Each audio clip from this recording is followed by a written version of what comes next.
साथ बैठकर भोजन करते थे। एक दिन कार्तिक की चौथ का व्रत आया तो भाई बोला कि बहन आओ भोजन करें।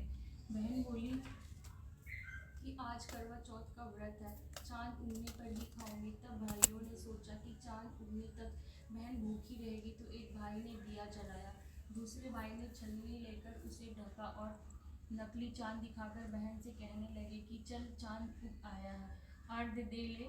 बहन अपनी भाभियों से कहने लगी कि चलो अर्घ दे।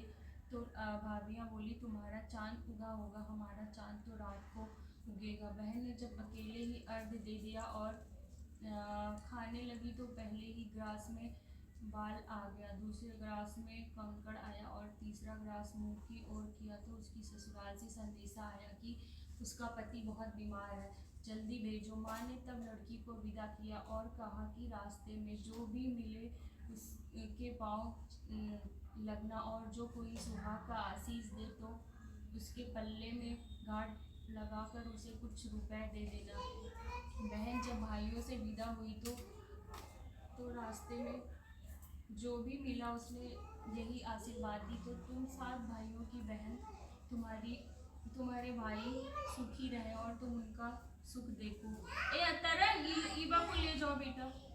सुहाग का आशीष किसी ने भी नहीं दिया। जब वह ससुराल पहुंची तो दरवाजे पर उसकी छोटी ननद खड़ी थी, वह उसके भी पाँव लगी तो उसने कहा कि सुहागिन रहो, सपूती हो। तो उसने यह सुनकर पल्ले में गांठ बांधी और ननद को सोने का सिक्का दिया। तब भीतर गई तो सास ने कहा कि पति धरती पर पड़ा है, तो वह उसके पास जाकर उसकी सेवा करने के लिए बैठ गई।